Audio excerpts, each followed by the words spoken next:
अध्याय 96 संकट, जानवर आ रहा है। हुला, सभी लोग घबराकर खड़े हो गए। डिंग हाओ ने भी तुरंत अपनी आंखें खोली और आवाज की दिशा में देखा। कोई बात नहीं, आपको घबराने की जरूरत नहीं है। यह एक साधारण जानवर है जो जाल में फंस गया है। जल्द ही शिकारी युवक झांक फैन की आश्वस्त करने वाली आवाज आई। उसकी आवाज सरल थी, वह ईमानदार और भरोसेमंद लग रहा था, जिससे सभी लोगों ने राहत की सांस ली। ऐसा लग रहा था जैसे रात में कोई जादुई शक्ति हो जिससे लोग सतर्क और भयभीत हो जाते हो। रात के पहले पहर में सभी ने सतर्कता के साथ समय बिताया। बीच बीच में जाल की चेतावनी वाली आवाजें आती रहीं, जो आम जंगली जानवरों की आवाजें निकली। रात के अंत में कई लोग थकान बर्दाश्त नहीं कर सके और अंततः सो गए। जिन शिष्यों ने पहरा दिया था वे भी नींद में लग रहे थे। केवल डिंग हाओ ही पहाड़ी की चोटी पर स्थिर बैठा था। कभी कभी वह अपने आसपास के वातावरण को देखने में सफल हो जाता था। सीनियर भाई डिंग को पूरी सतर्कता के साथ अपने पास बैठे देखकर शिष्यों ने सुरक्षित और आभारी महसूस किया। हर कोई अपने दिल की गहराइयों में यह बात जानता था। सिद्धांत रूप में डिंग हाओ सबसे ताकतवर था और उसे उन सभी की सेवा का आनंद लेना चाहिए था। हालांकि यह पता चला कि उन्होंने डिंग हाओ के संरक्षण का आनंद लिया था। वे भाग्यशाली थे कि उनके पास वह था। अगर कोई और आदमी उनका नेता होता तो वे बिल्कुल भी सहज नहीं होते। आधी रात के बाद तापमान गिर गया और जंगली जानवरों की दहाड़ बढ़ गई। आसमान में चांदी का चांद भी घने बादलों के पीछे छिपा हुआ था। तारे धुंधले हो गए थे। डिंग हाओ ने भौहें सिकुड़ी और खड़ा हो गया। उसके हृदय की गहराइयों में एक तीव्र बेचैनी उमड़ पड़ी, मानो कुछ बुरा होने वाला हो। अचानक डिंग हाओ के कान में एक बहुत ही सूक्ष्म धातु जैसी ध्वनि गूंजी। कुछ बुरा। डिंग हाओ को कुछ सूझ गया। वह नीचे की ओर भागा।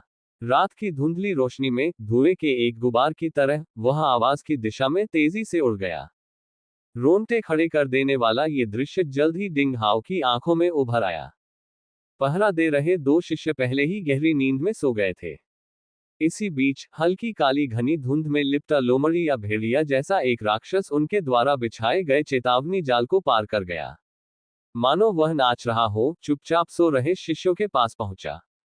राक्षस के तीखे और बारीक दांत तारों की रोशनी में खंजरों की कतार की तरह दिख रहे थे और उसकी लाल आंखें भयंकर ठंड से चमक रही थी। यह एक राक्षस था। ये काली धुंध एक दानव आभा थी। वह राक्षस एक अशुभ जानवर था, जो सभी राक्षसों में सबसे निम्न श्रेणी का था। उठो, डिंग हाओ चिल्लाया। यह देखकर कि भयंकर जानवर अपना मुंह खोले हुए शिष्यों की ओर दौड़ रहा था, इस समय डिंग हाओ के पास सोचने का समय नहीं था। उसने बस यान ताओमीली तकनीक की यान धुआं तकनीक का प्रदर्शन किया। फिर अंधेरे में धुएं के एक झोंके की तरह वह तुरंत शिष्यों और जानवर के पास आ गया। स्वूश। डिंग हाओ ने अपनी तलवार आगे बढ़ाई और उस भयंकर जानवर की ओर बढ़ा। वह भयंकर जानवर सदमे में दिख रहा था। उसकी लाल पुतलियों में डिंग हाओ की आकृति झलक रही थी। वह उसकी ओर दौड़ रहा था। उसने छिपना बंद कर दिया, अपना सिर उठाया और दहाड़ने लगा। फिर वह वास्तव में अपने पैरों को जमीन पर टिकाकर खड़ा हो गया। उसने अपने पंजे हिलाए और डिंग हाओ की ओर जोर से थप्पड़ मारा। धमाका। विशाल शक्तियां आपस में टकरा गईं। एक जोरदार लहर आई। डिंग हाओ का शरीर कांप उठा, लेकिन वह पीछे नहीं हटा। इस समय भयंकर जानवर के स्टील के पंजे पहले से ही डिंग हाओ की जंग लगी तलवार को जकड़ चुके थे। इसने अपनी ताकत लगाई और फिर काली राक्षसी शक्ति बाहर निकली। ये डिंग हाओ की जंग लगी तलवार को फाड़ने की कोशिश कर रही थी। मरना। डिंग हाओ ने गरज कर अपनी क्यूई जारी की। बर्फीली हवा ने आसपास के आसमान को भर दिया और जंग लगी तलवार चांदी की रोशनी से चमक उठी। एक झटके में लोहे के पंजे की जोड़ी आधे से ज्यादा कट गई। उस भयंकर पशु के तीखे पंजों से तीर की तरह गंदा खून बह निकला। बूहू। जानवर दर्द से गुर्राया। इसके पंजे उत्तम इस्पात के समान थे और यह साधारण तलवारों को क्षण भर में कुचलने के लिए पर्याप्त थे। लेकिन डिंग हाओ के हाथ में जंग लगी तलवार एक जादुई हथियार थी जिसे मार्शल किंग विशेषज्ञ भी इस्तेमाल कर सकता था। इसके अलावा डिंग हाओ ने पिछले हमले में अपनी क्यूई जारी की थी। अंत में जानवर को अपनी लापरवाही के कारण बहुत नुकसान उठाना पड़ा। इस समय तक अन्य नामात्र के शिष्य नींद से नहीं जागे थे, खास तौर पर दो सोए हुए और भ्रमित पहरेदार शिष्यों को। उस समय उनके चेहरे पीले पड़ गए और उनकी पहली प्रतिक्रिया लड़ने की नहीं, बल्कि घबराकर चिल्लाने की थी। वे लगभग रेंगते हुए शिविर से वापस जा रहे थे। तुम वापस क्यों आए हो? जाओ सीनियर भाई डिंग का समर्थन करो, जाओ। रात के धुंधले प्रकाश में कोई गुस्से से चिल्लाया। ये झांग फैन की आवाज थी। फिर एकाकी तारों की रोशनी में फैंग तियाई और वांग शियाओ की तुरंत युद्ध के मैदान की ओर निकल पड़े। और इस बार डिंग हाओ उस राक्षस से उलझ गया था जिसके पंजे टूट गए थे। ये लड़ाई रिंग में होने वाली लड़ाई से अलग थी। भयंकर जानवर को कोई नियम नहीं पता था, खासकर घायल होने के बाद वह और भी ज्यादा क्रूर हो जाता था। उसके पास बहुत सारे हथियार थे, उसके पंजे, दांत और पूंछ से लेकर। दर्द ने उसे पागल कर दिया। मानो वह उन्मादी अवस्था में था। वह बेतहाशा डिंग हाओ की ओर दौड़ा। उस समय बीच बीच में शाखाएं उड़ गईं और धूल बिखर गई। जानवर और आदमी पूरी तरह से उनमें लिपट गए। डिंग हाओ को कई बार मारा गया था। अगर यह पहले हुआ होता तो उसके पूरे शरीर पर चोट लग जाती। हालांकि स्किन गोल्डन बॉडी की आवश्यकता के बाद डिंग हाओ की त्वचा चमड़े की तरह सख्त हो गई और उसकी मांसपेशियां और भी सख्त हो गईं। हालांकि उसका लबादा लगभग टुकड़े टुकड़े हो गया था, लेकिन उसके शरीर पर सफेद निशानों की परतों को छोड़कर कोई चोट नहीं थी। ठीक है, skin golden body, ice and fire 9 turns golden body की पहली परत पहले से ही बहुत शक्तिशाली है। एक बार यह पूरा हो जाए तो क्या मैं बुलेट प्रूफ नहीं हो जाऊंगा? हा हा हा। समय बीतने के साथ डिंग हाओ ने जल्द ही इस तरह की लड़ाई के लिए खुद को ढाल लिया और जोर से दहाड़ने लगा। इस समय उसके दिमाग में कोई और विचार नहीं था, केवल एक ही विचार रह गया, इस जानवर को मार डालो। इसके अलावा शुरुआती अराजकता के बाद डिंग हाओ ने पाया कि इस जानवर की ताकत उतनी भयानक नहीं थी जितनी उसने कल्पना की थी। अंततः धीरे धीरे उसे आदर्श अवस्था प्राप्त हो गई। जंग लगी तलवार, जो किसी भी क्षण टूट सकती थी, उसके मार्गदर्शन में उल्काओं की तरह चमकती हुई चमकदार तलवार के फूलों में खिल गई। बहते पानी की तरह जानी पहचानी तलवार की चालें लगातार दिखाई जा रही थी। ड्रैगन किंग की जल विभाजन शैली। ड्रैगन किंग उभरता है, मार डालो। दहाड़ते हुए डिंग हाओ ने आखिरकार अपनी सबसे मजबूत तलवार चाल निकाली। जंग लगी तलवार ने 6 फूल छोड़े। बिजली की तरह इसने हवा में एक ड्रैगन पंजा पैटर्न बनाया और तुरंत भयंकर जानवर की रक्षा को भेद दिया। स्वूश, एक चीख गूंजी। वूश, चमड़ा काटने वाले तेज चाकू की आवाज गूंजी। बूहू, अशुभ जानवर दर्द से चिल्लाया और अपने भयंकर हमले के बीच में ही रुक गया। उसकी आंखें लाल रोशनी से चमक रही थीं। उसकी छाती और गले के बीच में बहुत ज्यादा धुंध थी, और फिर अचानक बहुत ज्यादा गंदा खून बह निकला। फिर जंगली सुअर की तरह उसका खड़ा शरीर आखिरकार जमीन पर गिर गया, जिससे जमीन हिल गई और धूल का एक बादल छा गया। अगला अध्याय। अध्याय 97, युद्ध देवता, डिंग हाओ का चमत्कार। यह मर गया। डिंग हाओ को राहत महसूस हुई। उस समय फुट फुट कानों को चीर देने वाली तेज आवाज सुनाई दी। हवा के झोंके डिंग हाओ के कानों के पास से गुजरे और उसके बाल बिखर गए। वे शिकारी युवक झांग फैन के तीर थे। तुरंत ही उसने अन्य लोगों की गुर्राहटें सुनी। डिंग हाओ ने पलटकर देखा, लेकिन फिर से सतर्क हो गया। उसने 4 और जानवर देखे जो उसी जानवर जैसे थे जिसे उसने मारा था। वे स्लेट ग्रे डेमन ऑरा छोड़ रहे थे। टैंकों की तरह गड़गड़ाते हुए वे उसकी ओर बढ़े। सही समय पर झांग फैन ने 4 तीर चलाए। एक तीर एक जानवर की आंख में लगा। जानवर पागलों की तरह गुर्राने लगा। अपने स्थान पर रुको, चलो एक साथ मिलकर एक दल बनाओ। बचाव के लिए एक दूसरे के पीछे खड़े हो जाओ। जो कोई भी जानवरों से लड़ना चाहता है, मेरे साथ आओ। डिंग हाओ ने शिष्यों को दिलासा देने के लिए चिल्लाया। उनके नेता के रूप में उन्होंने स्वाभाविक रूप से पूरी टीम की रक्षा करने की जिम्मेदारी ली। आइसिंग क्यूई ने उन्हें घेर लिया। उन्होंने तलवार हाथ में लेकर चारों जानवरों पर क्रूरता से हमला किया। उसे चारों जानवरों को अपनी टीम के पास आने से रोकना था। अन्यथा अगर वे समूह में घुस जाते तो चौंके हुए शिष्यों को चोट लगना तय था और उनकी जान चली जाती। केवल अपनी तलवार के साथ डिंग हाओ ने 4 दुर्जय जानवरों पर हमला किया। उनके इस कार्य से अन्य शिष्यों को साहस मिला। डिंग हाओ का बहादुर रूप देखकर उन्हें ऐसा लगा जैसे उनके खून में कुछ जल उठा हो। चलो, हम सीनियर भाई डिंग के साथ मिलकर उन्हें मार डालेंगे। जाओ, सीनियर भाई डिंग से लड़ो, योद्धाओं के सम्मान के लिए। शुरुआती डर के दौर के बाद नामात्र के शिष्यों ने डिंग हाओ की वजह से अपना साहस जुटाया। वे दहाड़ते हुए युद्ध के मैदान में भाग गए। एक चतुर बिल्ली की तरह शिकारी युवक झांग फैन लगातार अपनी स्थिति बदल रहा था। उसके तीर हवा में लहरा रहे थे। आकाश में धागों की तरह तीर सीधे 4 जानवरों पर जा लगे। अशुभ जानवर सबसे निम्न राक्षस थे। हालांकि उन्हें ज्ञान नहीं मिला था, लेकिन उनके पास भयानक युद्ध शक्ति थी। झांग फैन निश्चित रूप से काफी अच्छा तीरंदाज था। हालांकि वह ये सुनिश्चित नहीं कर सका कि हर तीर निशाने पर लगे। जानवर कभी कभी तीरों को चकमा देते थे और कभी कभी अपने तीखे पंजों से उन्हें वापस उछाल देते थे। लगभग 10 तीरों में से 2 या 3 तीर अंततः अपने लक्ष्य तक पहुंच जाते थे। इसके अलावा वे इतने घातक नहीं थे। कुछ ही देर में डिंग हाओ सबसे नजदीकी जानवर के पास पहुंच गया। वे बस कुछ ही मीटर की दूरी पर थे।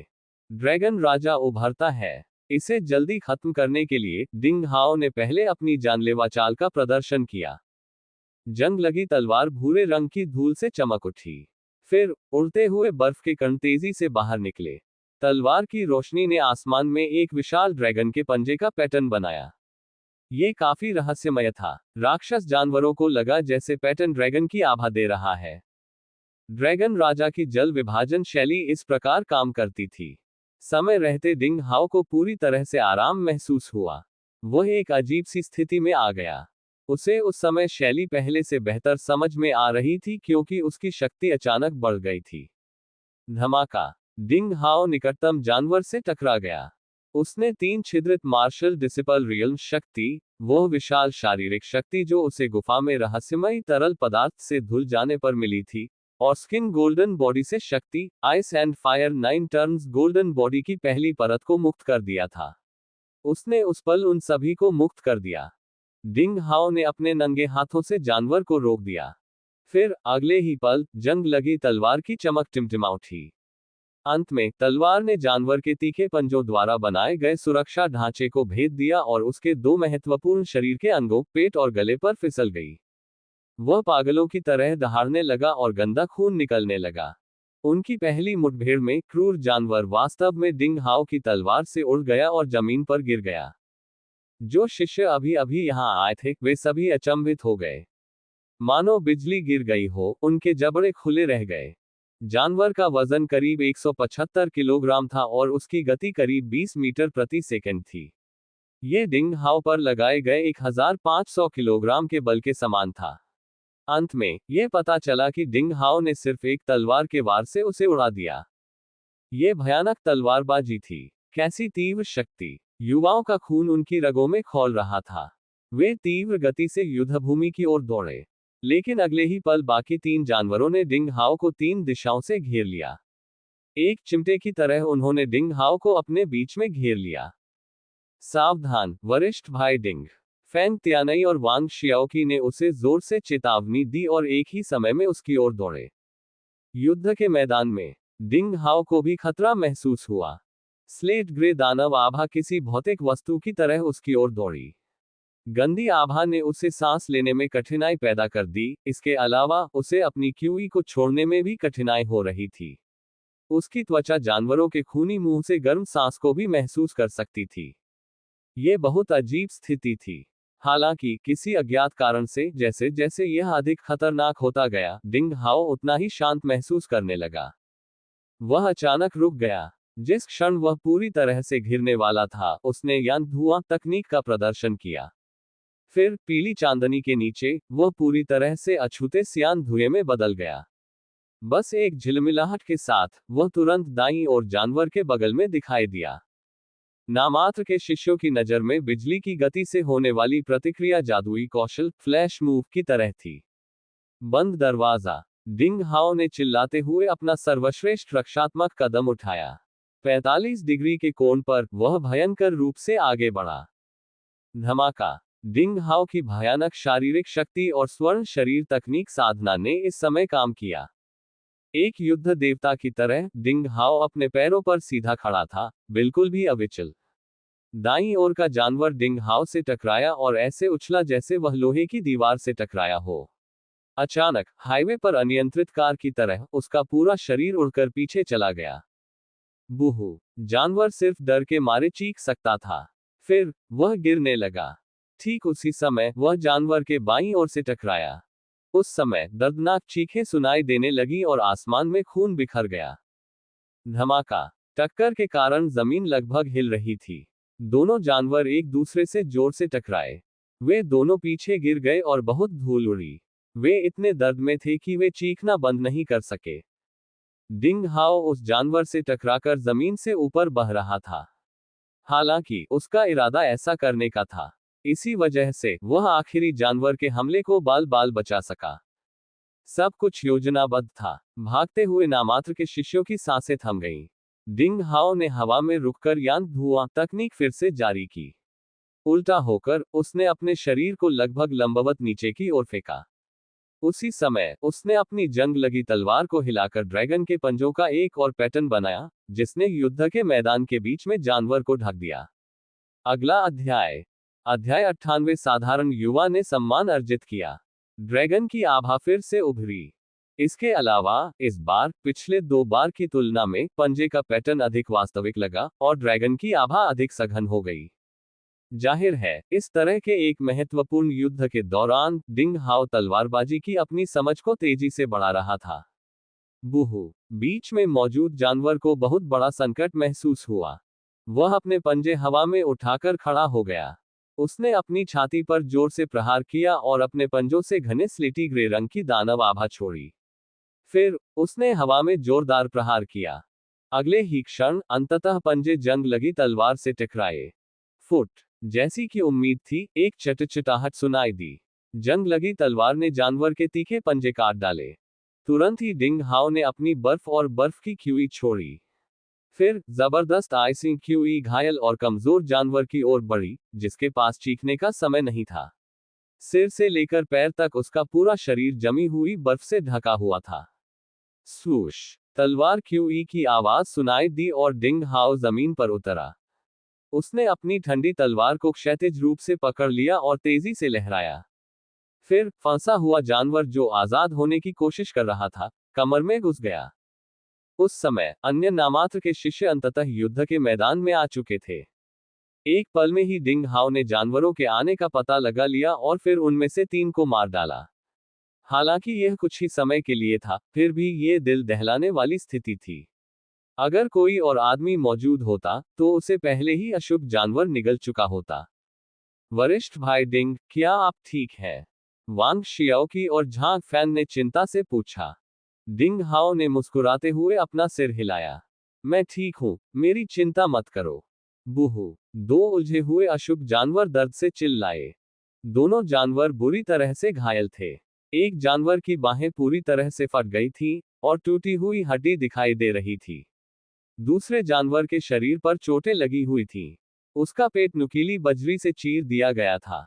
जब भी वह खड़ा होने की कोशिश करता, वह फिर से नीचे गिर जाता। वे दोनों तुम्हारे हैं। डिंग हाओ ने बाकी 2 अशुभ जानवरों की ओर इशारा किया और अन्य शिष्यों को बताया। वे अपने कौशल का अभ्यास करने के लिए बाहर चले गए। चूंकि दोनों घायल जानवर अब कोई खतरा पैदा नहीं कर सकते थे, इसलिए डिंग हाओ ने उन्हें अभ्यास के लिए अपने साथियों के पास छोड़ दिया। अब डिंग हाओ ने उनके लिए बड़ी मुसीबत से छुटकारा पा लिया था। अब उनके लिए क्रूर हत्या का अनुभव करने का समय आ गया था। अन्य सभी शिष्य आगे बढ़े और दोनों जानवरों को घेरने की कोशिश करने लगे। डिंग हाओ ने हल्की सी सांस ली और पिछली लड़ाई की यादें उसके सामने आ गईं। सच कहूं तो वह भी अपने प्रदर्शन से हैरान था। शुरू से लेकर आखिर तक वह एकदम सही था। उसने पूरी लड़ाई को ऐसे अपने नियंत्रण में रखा जैसे उसने पहले भी लाखों बार शिकार किया हो। वह एक साधारण व्यक्ति था जो धरती से अंतरिक्ष यात्रा करके यहां आया था। भले ही वह प्रतिभाशाली था, फिर भी वह अपनी पहली लड़ाई के दौरान इतना अच्छा प्रदर्शन कैसे कर सका? वह इतना अच्छा क्यों था? इस तरह से तलवार और कृपाण का संत काम करता है। इस तरह के शरीर वाला कोई भी व्यक्ति जन्मजात प्रतिभाशाली योद्धा होता है। तलवार मास्टर की आवाज उसके सिर में गूंज उठी। लानत है तुम पर, फिर से मेरी सुर्खियां चुरा ली। सेबर मास्टर ने झपट्टा मारा। छोटे दोस्त डिंग, इसकी आदत डाल लो। सेबर और तलवार का संत होना इतना आसान संविधान नहीं है। तुम इसके बारे में भविष्य में और जानोगे। डिंग हाओ ने मन ही मन सिर हिलाया। उनकी चापलूसी से उसे बहुत संतुष्टि मिली और वह बहुत आश्वस्त हो गया। फिर उसने जानवरों की चीखें सुनी जब वे मरने वाले थे। उसने अपना सिर घुमाया तो उसने देखा कि 2 अपंग अशुभ जानवर थे। उन्हें दूसरे शिष्यों ने टुकड़े टुकड़े कर दिया था और हर जगह गंदा खून बिखरा हुआ था। शिष्यों ने अलग अलग प्रतिक्रिया व्यक्त की। उनमें से कुछ लोग उत्तेजना से पीले पड़ गए, तथा अन्य पीले चेहरे वाले लोग लगभग अपना पित्त उगलने लगे, क्योंकि उन्होंने पहली बार ऐसा हिंसक दृश्य देखा था। वरिष्ठ भाई डिंग, हमें खेद है। हम वास्तव में। दोनों पहरेदार शिष्य डिंग हाओ के पास अपना आभार व्यक्त करने के लिए दौड़े और उनसे माफी मांगी। वे अपनी निगरानी के दौरान सो गए और लगभग सभी को परेशानी में डाल दिया। इसके अलावा, जब डिंग हाओ ने उनके लिए जानवरों से लड़ाई की, तो वे वास्तव में भाग गए। ये कितना शर्मनाक था। मत सोचो, ये बस एक सामान्य प्रतिक्रिया है।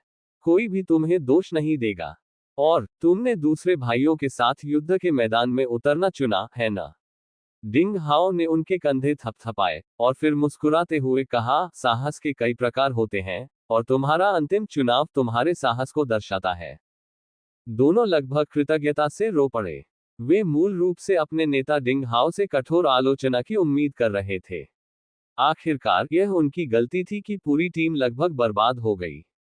हालांकि इसके बजाय उन्हें दिल को छू लेने वाला आराम और प्रोत्साहन मिला।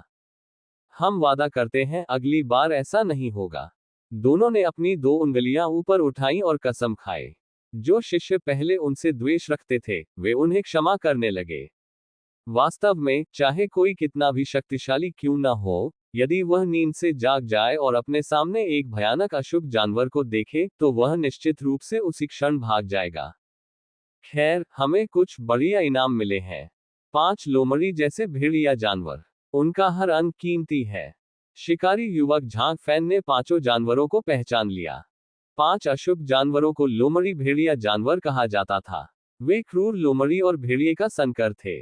उनका रक्त शुद्ध नहीं था, जिसके कारण उनकी राक्षसी शक्ति सीमित थी। वे बड़ी संख्या में थे और सामान्य जंगली जानवरों की तुलना में थोड़े अधिक शक्तिशाली थे। इसके अलावा, वे आमतौर पर समूहों में शिकार करते हैं। उनके आकार को देखते हुए, वे अभी तक पूरी तरह से विकसित नहीं हुए थे। आमतौर पर, किसी जानवर के स्तर को उसकी दानव आभा से पहचाना जा सकता है। फॉक्सी वुल्फ बीस्ट का झुंड स्लेट ग्रे डेमन ऑरा से ढका हुआ था, जो दर्शाता है कि वे सबसे कम अशुभ जानवर थे, जो मार्शल डिसिपल दायरे में एक इंसान के बराबर थे। अगर उनकी आभा चारकोल होती, तो वे राक्षसी जानवर होते, जो मार्शल सोल्जर दायरे में एक शिष्य के बराबर होते। यदि वे राक्षसी जानवरों के झुंड से टकरा जाते तो वे जीवित नहीं बच पाते। हाँ, जानवरों के मांस और खून में बहुत सारी रक्त ऊर्जा होती है। लड़ाके बॉडी टेम्परिंग के लिए उनसे बहुत सारी ऊर्जा ले सकते हैं। फर का इस्तेमाल कवच बनाने के लिए किया जा सकता है। उनके दांत और हड्डियां कुछ हथियारों या शिलालेख संरचनाओं के लिए महत्वपूर्ण है। उदाहरण के लिए, बिना सिर वाले जानवर की चीजों को 2000 टेल सोने की कीमत पर बेचा जा सकता है। सभी की चौंका देने वाली निगाहों के सामने, झांग फैन ने एक चाकू निकाला और कुशलता से सिरहीन फॉक्सी वुल्फ बीस्ट के शरीर को चीर दिया। उसने उसके फर को छील दिया और उसके मांस को उसकी हड्डियों से अलग कर दिया। शिकारी युवक के हाथ में वह चाकू एक ठंडी रोशनी की तरह था। दूसरे शिष्य की आंखों में उसकी खूबसूरती अवर्णनीय थी। उस समय तक, सभी युवकों ने युवा शिकारी के प्रति एक नया दृष्टिकोण अपना लिया था। अतीत में, उनमें से कई लोग झांग फैन का सम्मान सिर्फ इसलिए करते थे क्योंकि वह और डिंग हाओ करीब थे, और डिंग हाओ अक्सर उनके लिए खड़े होते थे। हालांकि, लड़ाई के बाद, उन्हें एहसास हुआ कि वह एकमात्र व्यक्ति था जिसने वास्तव में डिंग हाओ की मदद की थी। उसकी तीरंदाजी बस शानदार और दुर्जेय थी। सच कहें तो, डिंग हाओ को छोड़कर, बाकी 18 किशोर क्यूई साधना में डिंग हाओ से आगे निकल सकते थे। हालांकि, जब वे दूरी पर होते थे, तो वे झांग फैन के एक भी वार को रोक नहीं पाते थे, क्योंकि उनकी तीरंदाजी बहुत शानदार थी। झांग फैन ने अपने अद्वितीय कौशल के लिए दूसरों का सम्मान अर्जित किया था। अध्याय 99 परिवर्तन, आपदा आ रही है। परीक्षण के नियमों के अनुसार डिंग हाओ की टीम एक स्थान पर नहीं रुक सकती थी। इसलिए अगली सुबह एक संक्षिप्त नाश्ते के बाद उन्होंने अपने तंबू समेटे और अपने कवच पहने। फिर वे पहाड़ी से नीचे उतरे और गहरे जंगल में चले गए। पिछली रात पहरेदारी के दौरान सो जाने की भरपाई के लिए दो शिष्यों ने सबसे अधिक लोमड़ी जैसे दिखने वाले भेड़िए के मांस और फर को उठाने की पेशकश की। वे दूसरों से माफी मांगने के लिए उत्सुक थे। काश हमारे पास आंतरिक कोर शिष्यों के स्टोरेज रिंग होते। हम इतनी सारी चीजें इतनी आसानी से रख सकते हैं। फेंग तियानी ने आह भरी। अन्य सभी शिष्य उसके पीछे चले गए। केवल वे लोग ही जानते थे जो जंगल में रोमांच का अनुभव कर चुके थे कि भंडारण उपकरण कितना कीमती होता है। ये निश्चित रूप से आपको बहुत सी परेशानियों से बचा सकता है। उदाहरण के लिए वे सभी 5 फॉक्सी वुल्फ बीस्ट्स को ले जा सकते थे।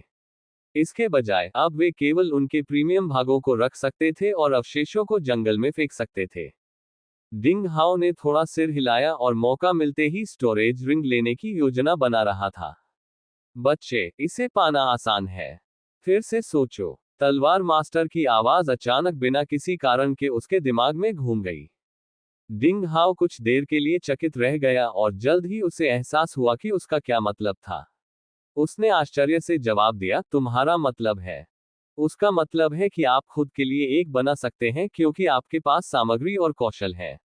आपको किसी से पूछने की जरूरत नहीं है। सेबर मास्टर ने हंसते हुए समझाया। 5 अकादमियों की प्रतियोगिता के बाद छोटे बच्चे चेंग फेई ने आपको शून्य सीमा पत्थर नामक कुछ दिया था, याद है? डिंग हाओ ने सिर हिलाया। हाँ, मैं जानता हूँ। फिर उसने कहा, क्या शून्य सीमा पत्थर? बिल्कुल सही। सेबर मास्टर के शो को चुराने के डर से स्वॉर्ड मास्टर ने जल्दी से कहा, हालांकि यह शानदार खजाने की सूची में रैंक नहीं किया गया है, ये खेती की दुनिया में प्रसिद्ध है। इसका एक कार्य अंतरिक्ष उपकरणों को परिष्कृत करना है। आपको जो मिला है वह उच्च रैंक वाला नहीं है, हालांकि आप इससे कुछ स्टोरेज रिंग्स को पूरी तरह से परिष्कृत कर सकते हैं। अगर ऐसा है तो डिंग हाओ को आखिरकार एहसास हुआ। हालांकि उसने जल्द ही अपना सिर हिला दिया। लेकिन मैं कोई शिलालेखकार नहीं हूं। भले ही मेरे पास सामग्री हो, लेकिन मैं नहीं जानता कि इसे कैसे परिष्कृत किया जाए। चलो, एक शिलालेखकार इतना महान कब बन जाता है? जब मैं था। खैर, भूल जाओ। मैं तुम्हें सिखा सकता हूं और मैं सफलता की गारंटी दे सकता हूं। स्वॉर्ड मास्टर ने अपने गौरवशाली दिनों को याद किया और लगभग अपने पिछले जन्मों के बारे में बोल ही दिया। हालांकि वह अपना मुंह बंद करने में कामयाब रहा। डिंग हाओ जानता था कि तलवार मास्टर उसकी रक्षा करना चाहता था, इसलिए उसने अपनी कहानियां अतीत में दफना दी। इसलिए डिंग हाओ ने जिज्ञासा से कुछ नहीं पूछा। इसके बजाय उसने वर्तमान विषय को उठाया और कहा, कृपया मुझे सिखाएं, तलवार मास्टर। ठीक है, लिटिल चैप डिंग, आपके पास कृपाण और तलवार की संत शक्ति है और आप बर्फ और आग में दोहरी क्यूई के मास्टर हैं। आपकी छाती में मध्य डेंटियन की जलती हुई ज्वाला क्यूई जादुई हथियारों को परिष्कृत करने के लिए 10 दिव्य अग्नि में से एक है। हालांकि आप केवल 2 छिद्रित मार्शल शिष्य क्षेत्र में हैं, आप इसे आजमा सकते हैं। तलवार मास्टर ने एक पल के लिए विचार किया और जारी रखा, मुझे कुछ समय दो। मैं आपके लिए उपयुक्त एक परिष्कृत मंत्र तैयार करूंगा। आज रात मैं आपको सिखाऊंगा। डिंग हाओ खुश था। धन्यवाद, सीनियर। तभी डिंग हाओ को कुछ याद आया और उसने मन ही मन कहा, अरे, सेबर मास्टर बोल क्यों नहीं रही है? मुझे वाकई उसकी इतनी चुप रहने की आदत नहीं है। हा हा हा, वह पागल औरत हथियारों को परिष्कृत नहीं कर सकती। उसे नहीं पता था कि क्या कहना है। क्या तुम्हें सच में लगता है कि वह चुप रहना चाहती थी? तलवार मास्टर जोर से हंसा, उसे खुद पर गर्व हुआ। सेबर मास्टर अब और बर्दाश्त नहीं कर सका और उन्माद में चिल्लाया, तुम गंदे बुरे आदमी, अगर तुम अभी भी एक आदमी हो तो आध्यात्मिक घास और अमृत के बारे में मुझसे बात करो। क्या तुम जानते हो कि दिव्य भूमि जड़ी बूटियों की सूची में कितनी यांग जड़ी बूटियां हैं? और कितनी यिन जड़ी बूटियां हैं? क्या तुम अमृत शोधन में 10 जादुई आग, 10 सच्ची आग और 10 यिन आग के बीच अंतर जानते हो? क्या तुम जानते हो? आहम। तलवार मास्टर ने सेबर मास्टर की बात रोकने के लिए हल्की खांसी की और गंभीरता से जवाब दिया, क्या यह महिला चुप रहेगी, कृपया? गंभीर रहें और विषय से भटके नहीं। हम हथियारों को परिष्कृत करने के बारे में बात कर रहे हैं। अब तलवार मास्टर चुपचाप वहां खड़ा था। डिंग हाओ भी कुछ कहने में असमर्थ था। धूप ने अनगिनत लोगों को प्रोत्साहित किया। गर्म धूप में भीगकर नामात्र के शिष्यों ने अपना आत्मविश्वास पुनः प्राप्त कर लिया। वे नदी के किनारे टहलते, बातें करते और हंसते थे। उनकी हंसी मीलों दूर तक सुनी जा सकती थी। वैसे मुझे लगता है कि हमारी टीम का नाम बहुत बढ़िया होना चाहिए, वांग शियाओकी ने हंसते हुए सुझाव दिया। बढ़िया। वॉर गॉड टीम के बारे में क्या ख्याल है? एक और ने सुझाव दिया। अरे ये तो बकवास लगता है। मेरा कहना है कि हमें खुद को अमेजिंग स्वॉट टीम कहना चाहिए। हाँ, चले जाओ, यह ज्यादा घटिया है। क्या सीनियर भाई डिंग कोई सुझाव देंगे? किसी ने आग्रह किया। इस विचार पर सभी सहमत हुए। वांग शियाओकी पूछने के लिए डिंग हाओ के पास गया और सबकी नजरें डिंग हाओ पर टिक गईं। हालांकि उस समय डिंग हाओ अपने मन में तलवार मास्टर से बात कर रहा था। उसने ज्यादा ध्यान नहीं दिया और बस बोल दिया, चलो यंग पाइनियर्स नाम लेते हैं। उसे यह बात बोलने के बाद एहसास हुआ कि कुछ गड़बड़ है। हालांकि इसे वापस लेने में बहुत देर हो चुकी थी। टीम द्वारा इस नाम की अत्यधिक सराहना की गई। हाँ, यंग पाइनियर्स। हाँ, पाइनियरिंग टीम, यह एक अच्छा नाम है। वांग शियाओकी ने दूसरों के साथ हंसते हुए कहा, यह हमारी टीम का नाम होगा। जब वे बात कर रहे थे, अचानक वूश, दक्षिण पश्चिमी आकाश में कान फाड़ देने वाली ध्वनि गूंजी। सभी ने अपना सिर घुमाया और आसमान में ऊपर की ओर लाल रंग की रोशनी की एक किरण देखी। फिर रोशनी ने शानदार आतिशबाजी का रूप ले लिया। रोशनी ने आसमान में एक प्राचीन तलवार का पैटर्न बना दिया। यह पैटर्न बहुत शानदार था और इसे हजारों मील दूर से देखा जा सकता था। यह दूसरे शिष्यों का संकेत है। किसी ने परीक्षण छोड़ दिया है। एक लाल तलवार। वे लाल शर्ट वाले शिष्यों की पश्चिमी अकादमी है। ऐसा लगता है कि वे असली मुसीबत में पड़ गए हैं और उन्हें ये काम छोड़ना पड़ा है। अच्छा, वे कितने कायर हैं। वे सिर्फ एक दिन तक टिके रहे। कितनी शर्म की बात है। अन्य सभी शिष्य एक साथ बातें करने लगे। आकाश में लाल तलवार का पैटर्न शिष्यों द्वारा भेजा गया एक संकेत था जब वे बड़ी मुसीबत में थे। जब वे खुद को मुसीबत से बाहर निकलने में असमर्थ पाते थे, तो वे मदद के लिए पुकारने के लिए एक संकेत भेज सकते थे। फिर छिपे हुए विशेषज्ञ उन्हें जीवन के लिए खतरा पैदा करने वाले संकट से बचाने के लिए आते थे। हालांकि इस बीच इसका मतलब था कि उन्होंने परीक्षण छोड़ दिया था। उन्हें सेट से कोई पुरस्कार नहीं मिलेगा और अन्य शिष्यों द्वारा भी उनका तिरस्कार किया जाएगा। सामान्यतः बहुत कम शिष्य संकेत भेजना पसंद करते हैं, जब तक कि वे वास्तव में बहुत अधिक परेशान न हो। डिंग हाओ ने दक्षिण पश्चिम में दूर तक देखा। ऐसा लग रहा था कि पश्चिमी अकादमी के लाल शर्ट के शिष्यों का एक समूह वास्तव में खतरे में था। उसे आश्चर्य हुआ कि क्या उसके पुराने दोस्त जियाओ चेंगक्सुआन, ली कैनयांग और ली येरुओ हताश टीम में थे। ठीक तभी स्वूश स्वूश स्वूश, दक्षिण पश्चिम में पिछले स्थान से आगे लाल प्रकाश की अन्य धारियां आसमान की ओर उठी और आकाश में एक विशाल प्राचीन तलवार का आकार ले लिया। अगला अध्याय 100 नाटकीय परिवर्तन। क्या हो रहा है? वेस्टर्न एकेडमी की अन्य 4 रेड शर्ट टीमें इतने कम समय में मदद के लिए पुकार रही हैं। दक्षिण पश्चिम में क्या हो रहा है? इस समय सभी लोग संकेतों को गंभीरता से लेने लगे। तलवारबाजी चाहने वाले संप्रदाय के नामात्र के शिष्यों को कई परीक्षणों से गुजरना पड़ा था, इसलिए उनके पास दृढ़ इच्छाशक्ति और क्षमता होनी चाहिए। यदि एक या टीम ने डर के कारण संकेत जारी किया, तो यह उचित होगा। हालांकि इतने कम समय में 5 से 6 टीमों के 100 से अधिक लोगों ने आत्मसमर्पण करने का फैसला किया। दक्षिण पश्चिम में कुछ भयानक होना चाहिए। वे सब गंभीर चेहरे से एक दूसरे को घूर रहे थे। हालांकि किसी को भी उम्मीद नहीं थी कि उस समय और भी अधिक आश्चर्यजनक चीजें घटित होंगी। स्वूश स्वूश स्वूश, उत्तर पूर्व में बैंगनी लपटों की धारियां आसमान तक उठी और विशाल बैंगनी तलवारों की एक पंक्ति बन गई। क्या बैंगनी वाले?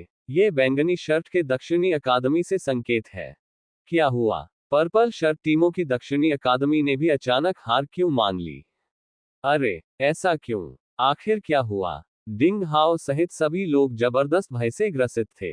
जाहिर है, 9वें परीक्षण क्षेत्र में एक अज्ञात परिवर्तन हुआ। यह बद से बदतर होता जा रहा था।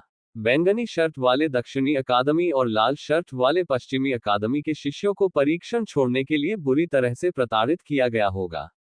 अगर सबसे बुरा हुआ, तो इस जंगल में किसी की जान जा सकती थी। स्थिति नाटकीय रूप से बदल गई। एक अज्ञात खतरा धीरे धीरे लेकिन निश्चित रूप से सभी की ओर बढ़ रहा था। मैं आप सभी को अपने सबसे अच्छे कवच पहनने के लिए 15 मिनट देता हूं। केवल जरूरी सामान ही ले लो। हम हल्के सामान के साथ यात्रा करेंगे। चलो पूर्व की ओर चलते हैं। डिंग हाओ ने कुछ देर सोचा और निर्णय लिया। एक तरफ 5 अकादमियों में से सबसे मजबूत central academy of white shirt को पूर्वी क्षेत्र में आवंटित किया गया था। डिंग हाओ उनसे मदद मांग सकता है। दूसरी तरफ डिंग हाओ को हमेशा से ही अच्छा अंतर्ज्ञान था। उस समय उसके दिल की आवाज उसे बिना किसी कारण के पूर्व की ओर जाने के लिए कह रही थी। किसी ने भी संकोच नहीं किया और वे तुरंत अपनी सर्वश्रेष्ठ अवस्था में आ गए। अनावश्यक सामान से छुटकारा पाकर वे अपने घोड़ों पर सवार होकर पूर्व दिशा की ओर सरपट दौड़ पड़े। झांग फैन, वांग शियाओकी और फैंग तियानी आगे चल रहे थे, जबकि डिंग हाओ ने पीछे से पूरी टीम की रक्षा की। पूरी टीम चौंका देने वाले खरगोशों के झुंड की तरह थी। वे अपने कूल्हों को ऊपर उठाकर और अपने घोड़ों पर नीचे झुककर पूर्व में फैले पहाड़ों की ओर सरपट दौड़ रहे थे। उस समय पूरे 9वें मुकदमे में स्थिति नाटकीय रूप से बदल गई। हालात बदतर होते जा रहे थे। कान फाड़ देने वाली एसओएस की धारियों के साथ आकाश अब शांत नहीं रह गया था। आसमान में विभिन्न पैटर्न लगभग एक भव्य आतिशबाजी शो में बदल गए। स्वोश की आवाजें सुनी गईं और अलग अलग रंगों के संकेत आसमान में भेजे गए। लाल शर्ट वाली वेस्टर्न अकादमी, पीली शर्ट वाली नॉर्दर्न अकादमी, बैंगनी शर्ट वाली सदर्न अकादमी और हरी शर्ट वाली ईस्टर्न अकादमी की टीमों ने संप्रदाय से मदद के लिए अपने सिग्नल जारी किए थे। आखिर ऐसा क्या हुआ कि हालात इतने बदतर हो गए? क्या जानवर बड़े समूहों में आक्रमण करते थे? डिंग हाओ की टीम अपने घोड़ों को पूर्व की ओर दौड़ाती हुई चली गई। सौभाग्य से उन्हें जो घोड़े दिए गए थे, वे सभी हवा का पीछा करने वाले जानवर थे जिन्हें आधा पौराणिक प्राणी माना जा सकता था। घोड़े तेजी से सरपट दौड़े और लगभग 2 घंटे में 100 किलोमीटर से अधिक की यात्रा की। वे पूरी तरह से मुरझाई घास के सागर से बाहर निकल आए थे और पूर्व में पहाड़ी जंगलों के पास पहुंच गए थे। अब आकाश में एसओएस धीरे धीरे फीका पड़ रहा था। हालांकि सभी जानते थे कि यह बेहतर नहीं हो रहा था। लगभग सभी नामात्र शिष्यों की टीमों ने संकेत जारी कर दिए थे। एक मोटे अनुमान के अनुसार उनमें से कम 70 थे, जिसका मतलब था कि 1400 से अधिक नामात्र शिष्यों ने हार मान ली थी। किस प्रकार की भयंकर घटनाएं घटी?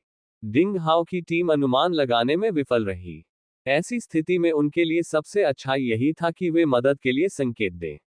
उन्हें छिपे हुए विशेषज्ञों का इंतजार करना चाहिए जो उन्हें जल्द से जल्द यहां से बचा ले। फिर भी उनकी टीम को वास्तव में किसी भी जीवन धमकाने वाले संकट का सामना नहीं करना पड़ा। सावधानीपूर्वक संकेत भेजना अनुचित प्रतीत हुआ। डिंग हाओ ने टीम के साथ चर्चा की और उन्होंने सर्वसम्मति से आगे बढ़ने का फैसला किया। उन्हें इतनी जल्दी हार नहीं माननी चाहिए। इसके अलावा, यदि सभी ने आत्मसमर्पण कर दिया होता और युवा पाइनियर्स यही रहते, तो उन्हें निश्चित रूप से बहुत बड़ा इनाम मिलता और भविष्य में संप्रदाय द्वारा उन्हें गंभीरता से लिया जाता। घोड़े को कहीं बांध दो। हम पहाड़ पर चलेंगे। डिंग हाओ ने निर्णय लिया। उनके सामने का जंगल बहुत ही ढलानदार था और घोड़े पर सवारी करने के लिए उपयुक्त नहीं था। अगर वे पहाड़ पर चढ़ने का फैसला करते तो घोड़े पर सवारी करना उनके लिए बहुत मुश्किल होता। झांग फैन को जानवरों को संभालने का अनुभव था और वह अपनी टीम के 2 अन्य सदस्यों के साथ घोड़ों को जोतने गया था। डिंग हाओ और उनकी टीम पूरी तरह से सतर्क थी और अपनी ताकत को बचाए हुए थी। वे किसी भी अचानक खतरे की स्थिति में सतर्कता से चारों ओर नजर रखे हुए थे। हर कोई अपनी आंखें पूरी तरह से खोलकर बहुत तनाव में था।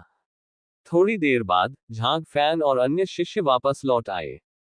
चलो चलें। झांग फैन का अनुमान और भी तीव्र हो गया। खतरा उनके पीछे था और वह निकट आ रहा था।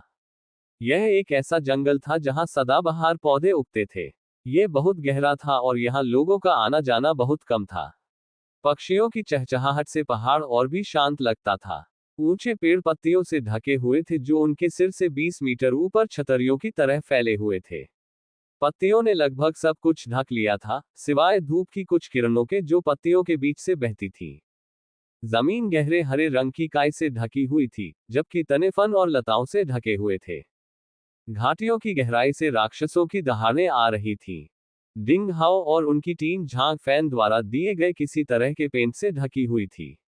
मानो छद्मवेश में लिपटे हुए, वे धीरे धीरे आगे बढ़ रहे थे।